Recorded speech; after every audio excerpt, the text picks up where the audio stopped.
Hello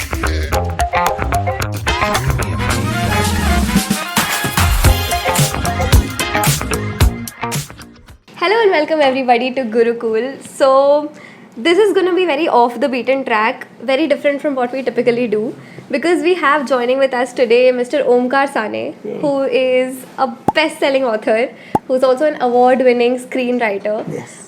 You are a faculty at XIC, you're a guest speaker at NID, MICA. तो sir मुझे जानना है कि वर्क लाइफ बैलेंस करके कोई जो टर्मिनोलॉजी है, are you aware of that? I am, and I think it doesn't exist partly because work-life balance is a new term for sarkari naukri. My dad had work-life balance. They went at 9, they came back at 5, and they came back and had a life. But if you take anybody who you admire or who are heroes, they don't have any such thing. They work, and then they. So I think work-life balance comes from this view that.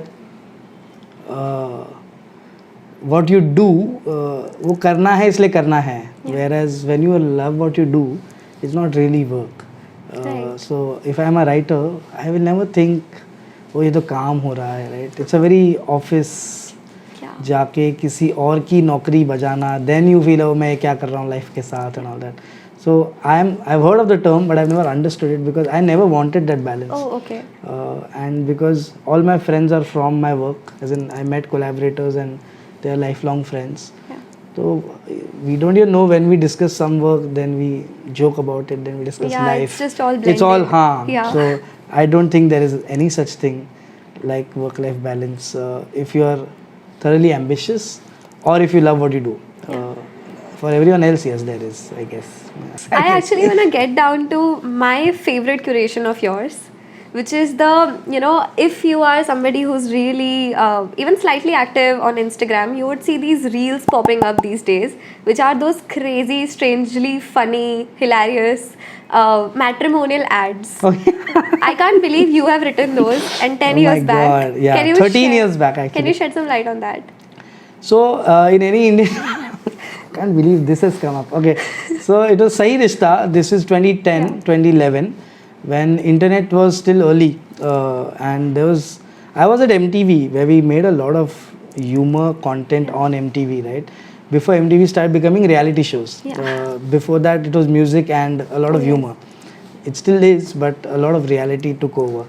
So internet was picking up, and it was not yet the fast internet that we are used to. And a friend of mine had cold called me. He was not a friend then. He just cold called me and he said, I'm looking for somebody to write funny stuff. And I said, okay, for what channel? And he said, no, we are building a channel on this thing called YouTube. And I said, I'm aware of YouTube, but YouTube had not been acquired by Google. YouTube was this tiny little thing like Stories of His Types. You know, it's a tiny platform. And it had not started monetizing, it didn't have the algorithms, it didn't have any of it, right? So, innocent internet days. And we were thinking so we applied our television thinking of channels and shows, right? So, Roadies is a show, Splitsvilla is a show, Bakra was a show. So, we said, okay, if we have a channel, what are the shows we'll have, right? Though the durations will be internet friendly, which will be 1 minute, 30 seconds, 40 seconds, what have you, right?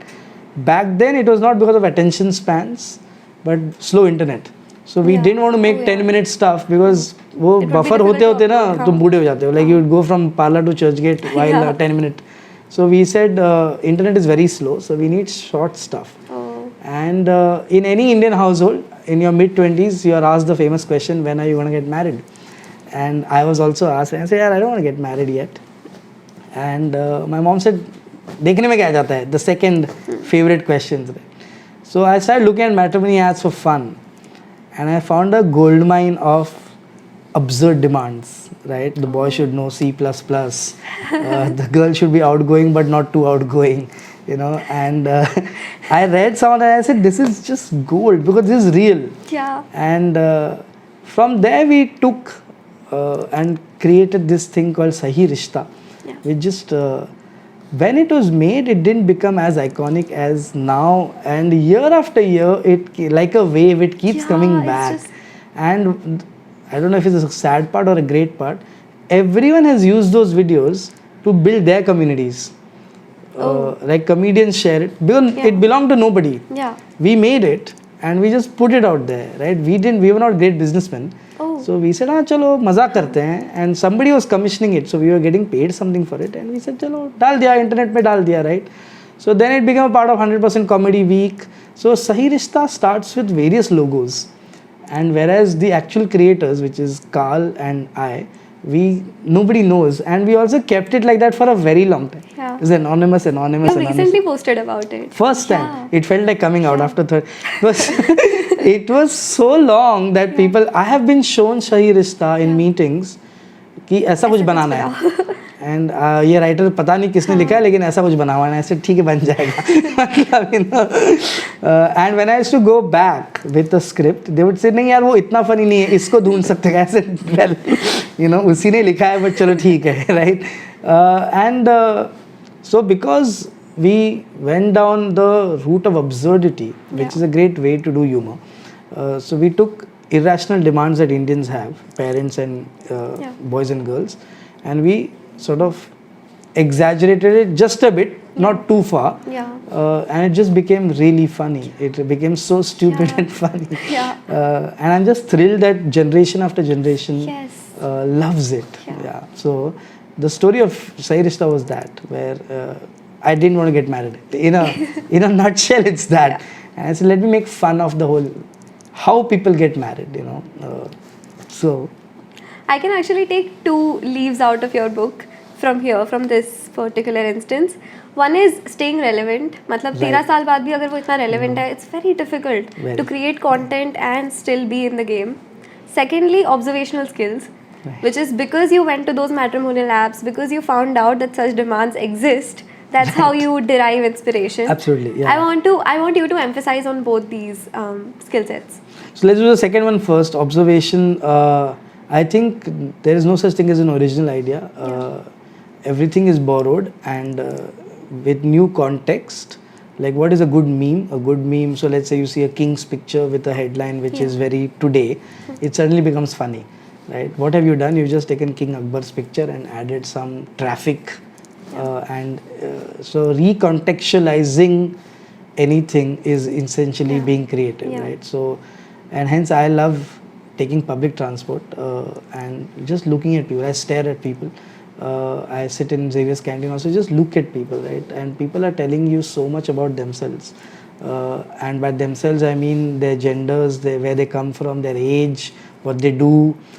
They might have a nervous tick, they might have a way with their hair, what they wear, and everything basically is यहाँ से चोरी कर लो, यहाँ से चोरी कर लो, right? And so observation is literally the biggest hack to create stuff that might stay relevant.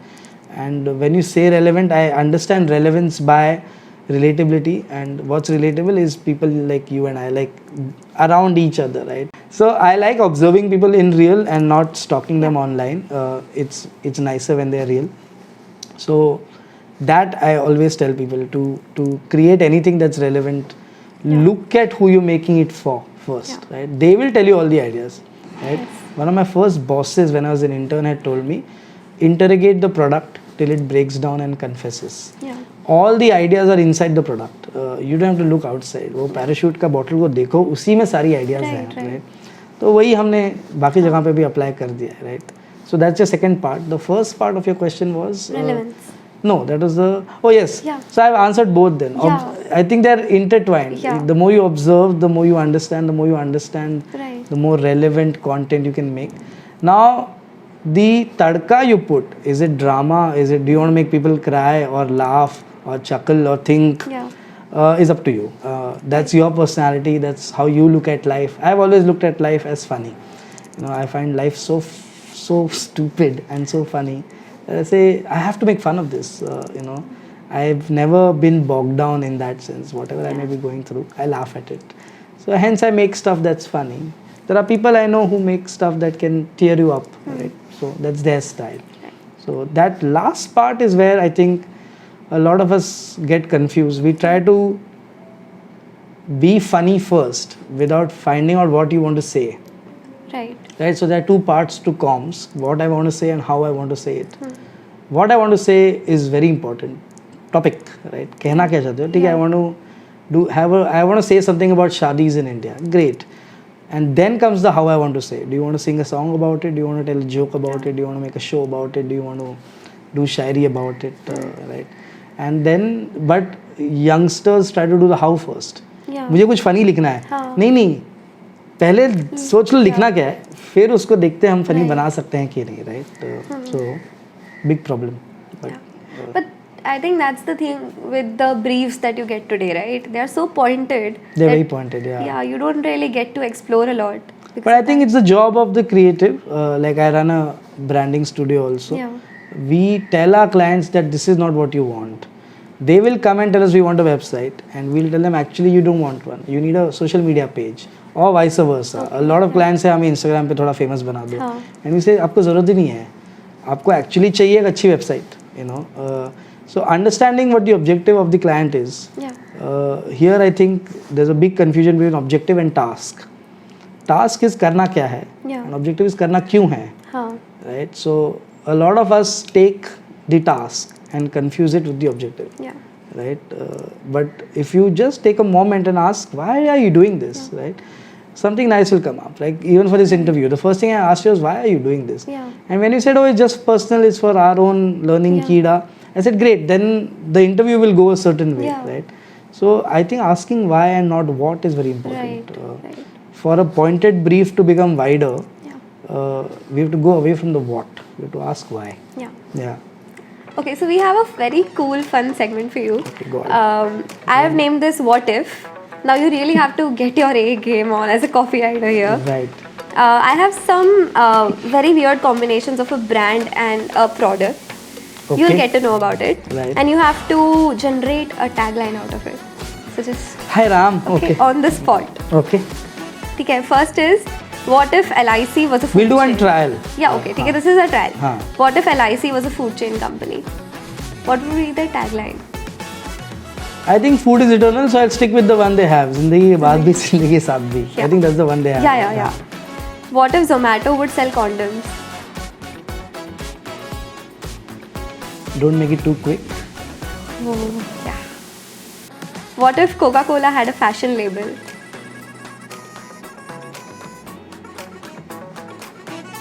You'd look so sweet, you'd be like candy. This is good. What if Nike would stream music? Finally, you might run. That is like people run. LinkedIn as a dating app.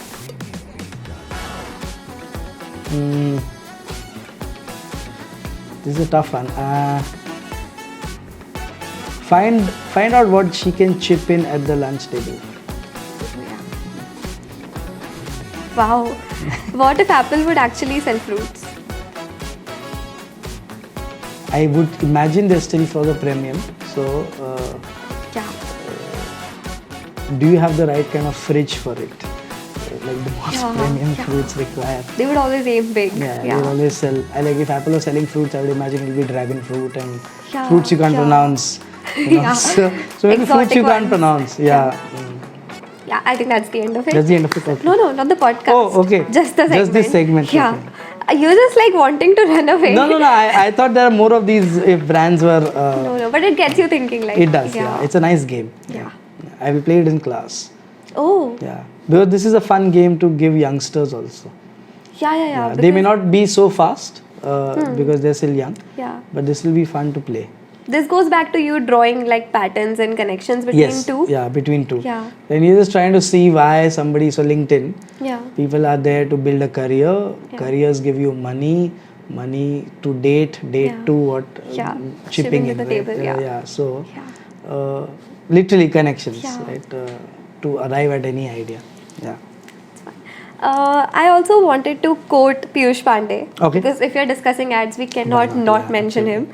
So he said that every creative person is the result of the environment in which he or she was brought up. So true. So I actually want you to take us back to your life a little, your childhood, and what really helped you, what basically imbued this passion. But do you know why he said this? Yeah.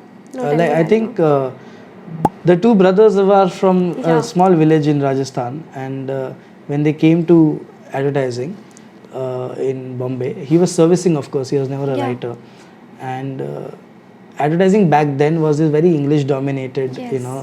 Kasi Cattrack, Freddie Birdie, etc. Very English speaking, anglicized world, and here were these two, dehatis of sorts, and I think what worked for them was they thought of things, they contextualized stuff from what they had seen, Yeah. which we had never seen, right? 50 people stuck on a truck for Fevicol, we had never seen it, but Yeah. they had traveled like that perhaps, right? So, being a product of your environment, and I think it became a creative hack for them. Whenever they got a brief, they Yeah. said, "Yeah, what do we know?" Yeah. Right? I think Salman Rushdie or some other great writer had said, "Write what you know." Full Yeah. stop. Right? So let's say I try to write a story of some prostitute being rescued in some remote part of Thailand. It'll sound fake. Right. I don't know that We world. know that we don't know their reality. Whereas I can write a Yeah. book on advertising, sure, because I know that world. Right. Right? So, absolutely, context. My childhood, I had the happiest childhood actually. I went to a small school in a small suburb in Bombay, and I lived in a government colony, which meant we had new neighbors every 4 years.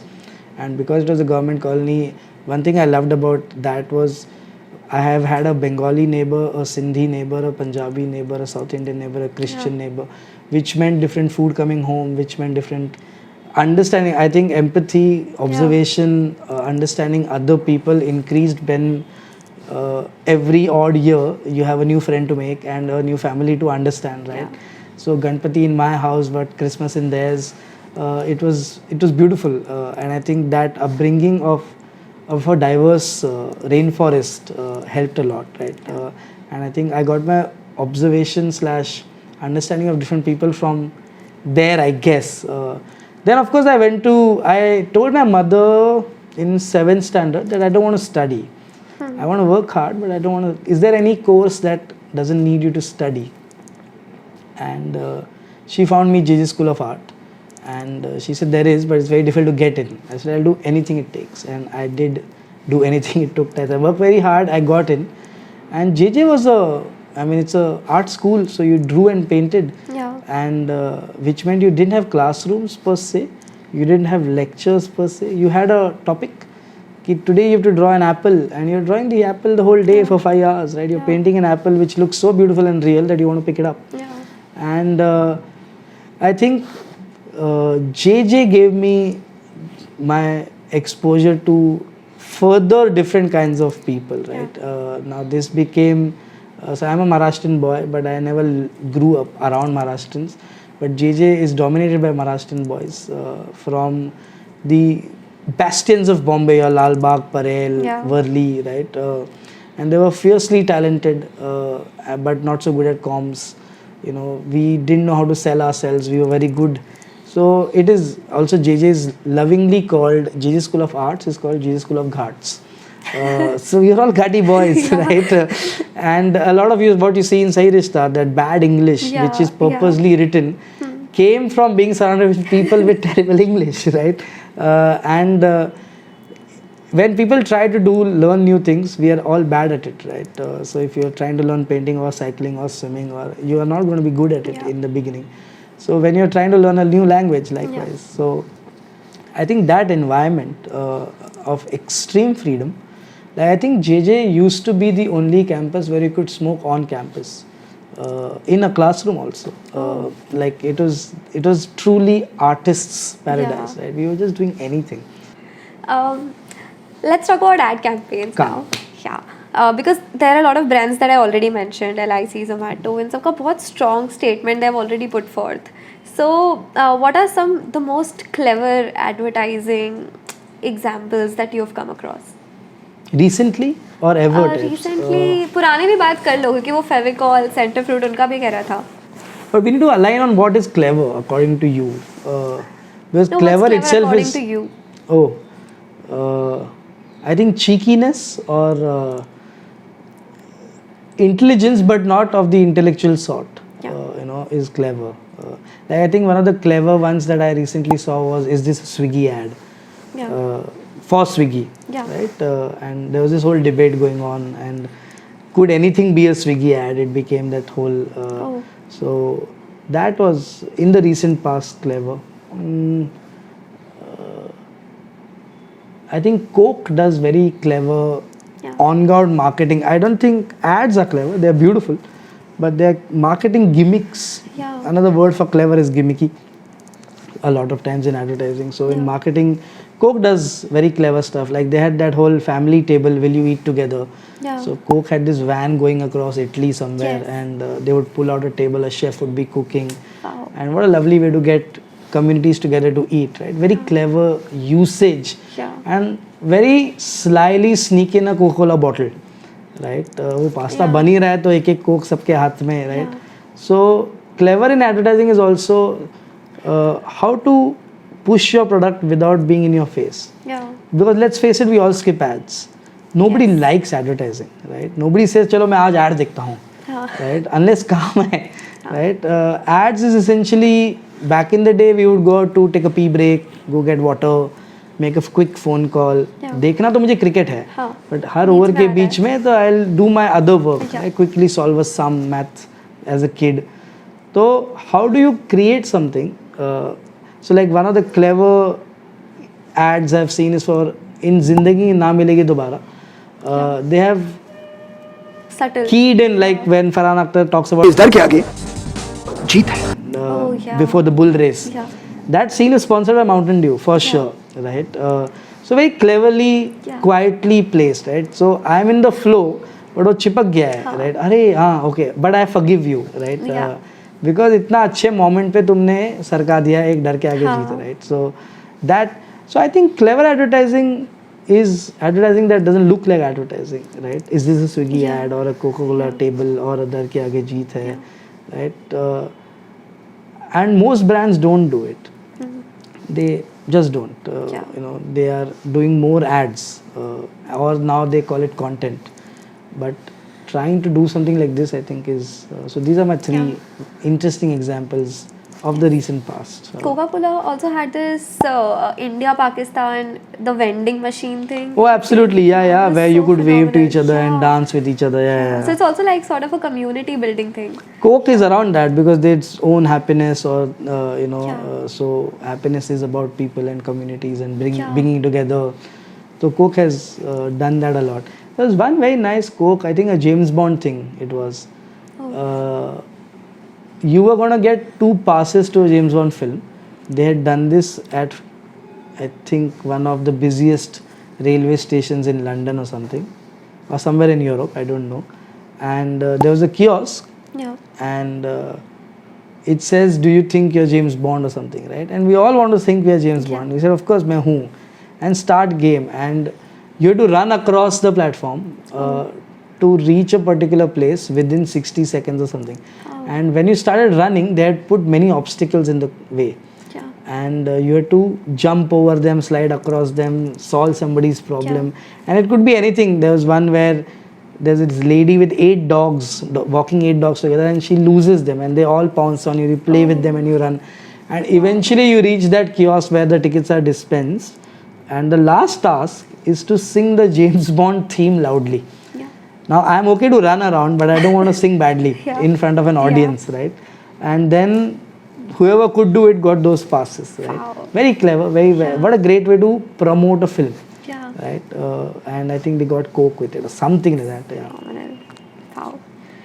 What really gets me is that वो जो 200 रुपए का रजनीगंधा आता है, 300 रुपए 200 रुपए उसका वैल्यू है, they serve it like as if it's the most royal elite experience you can ever have. मतलब घोड़े पे जा रहे हैं लोग, उनकी इतनी लंबी लंबी गाड़ियाँ हैं, इटली में कहीं शूट हो रहा है. What is that like? मतलब you are actually evoking such strong emotions within somebody who's consuming something which is so cheap.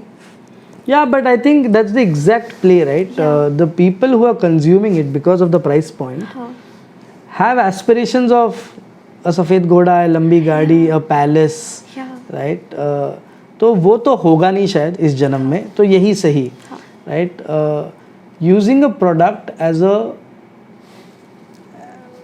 great leveler, right? So if you are a महलों की रानी and I am not, but if I see you have it and I also have it, I said चलो at least one thing is common between me and Princy, हम एक ही item खाते तो हैं, right? So just for that brief moment I feel equal with you, right? And I think cheaper the product in this category especially, the more the aspiration shown, right? It's shown, it's blown up. Just because, right? Like I think that absurd new ad, which is that, yeah, where Ajay Devgan, Shah Rukh Khan and Akshay Kumar. The Vimal thing, yeah. Yeah, so they're all doing. That's like a multiverse of madness for it's just Bollywood. bizarre, right?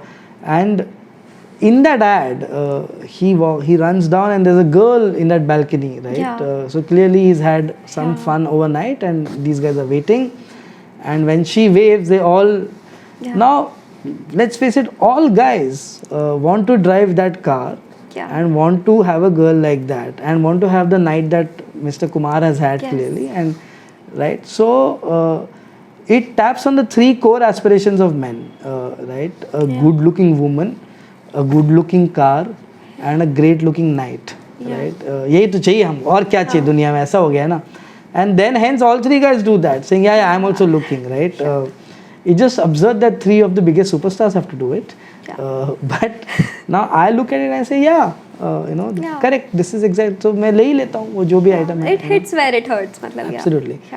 Hurts is that it hits where it sort of is the desire. Like the pan masala is not the desire. The desire is the car, the girl, or the goda, or the gadi, or the mahal, right?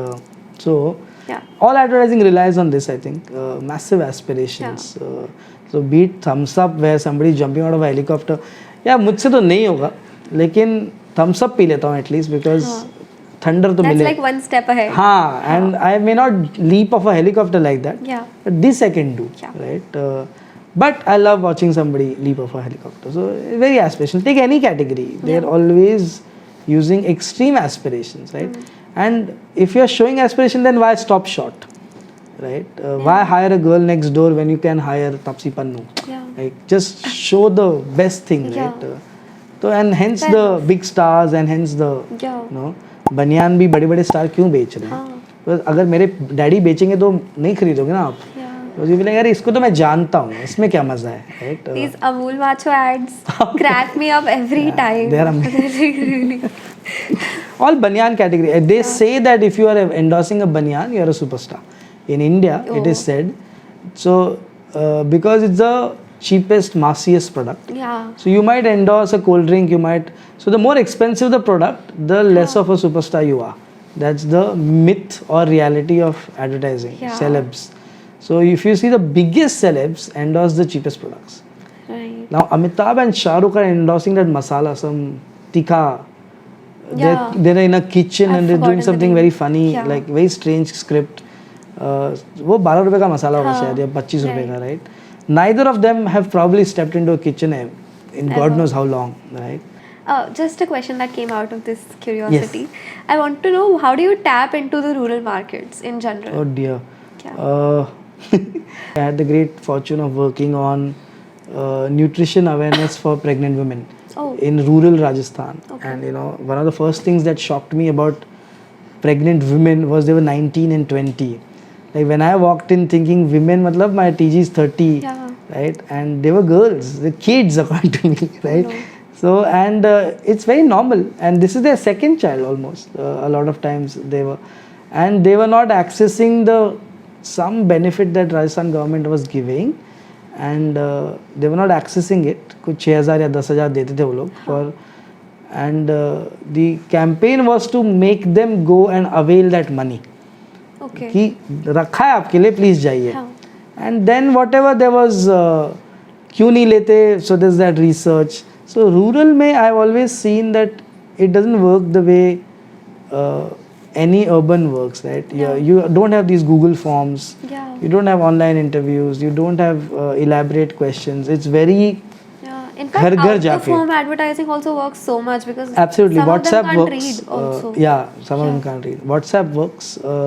So in this scenario, the women couldn't read or didn't have phones, but the man of the house did, and he had WhatsApp. So WhatsApp became one medium. Rural mein one thing you have to do, because I am urban, is you have to unlearn what you call good, right?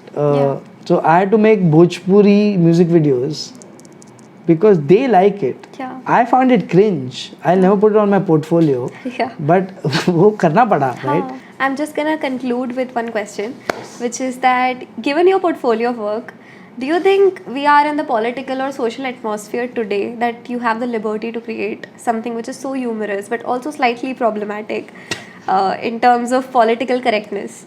Right. So, Hi Ram, humor.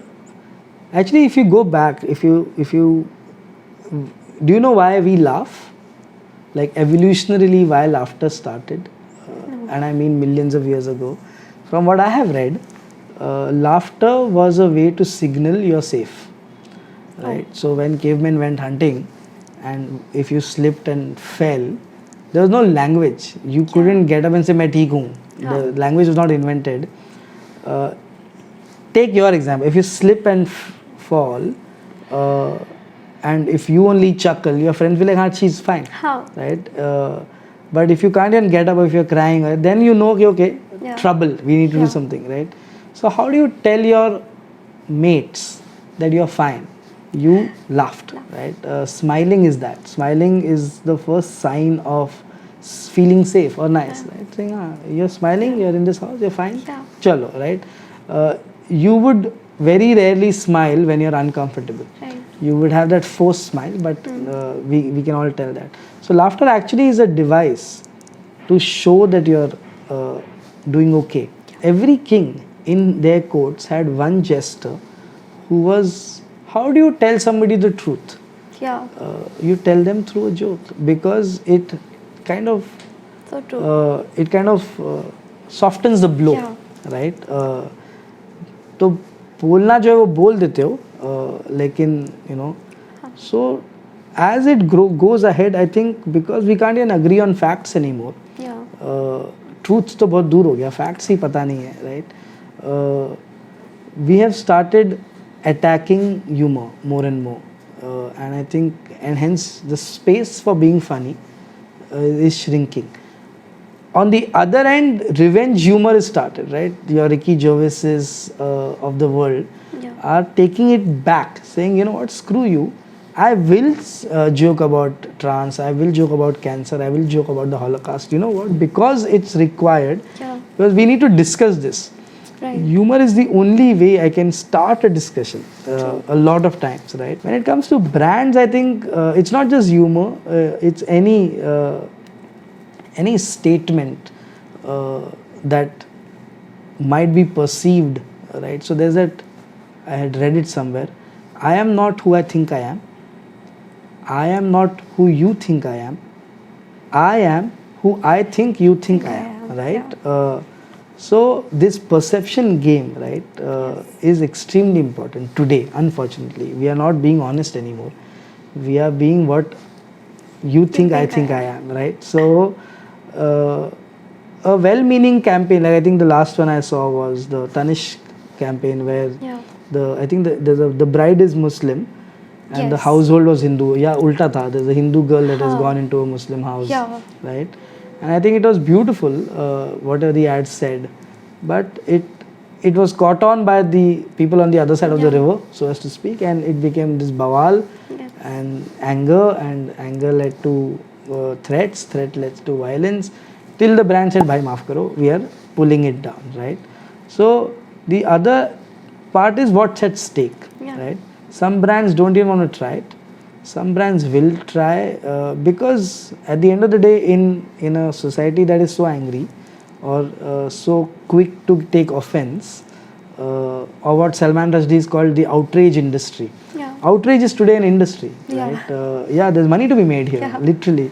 So if you're so quick to get offended, your truth has to be yours. Like, you should say what you want as long as you are clear. If your conscience is clear, if you can sleep fine, if you think your mother, your sister, your brother, whoever you look up to, your teachers, your friends, you won't be ashamed in front of them for your action or your words, then you can say it, right? And each of us have our own guardrails. Like for me, it might be my sister, for you might be your mother, or somebody, it might be their teacher, saying, if they call me saying, "Ye tune like, how could you, Omkar?" And if that is true, then don't say it, right?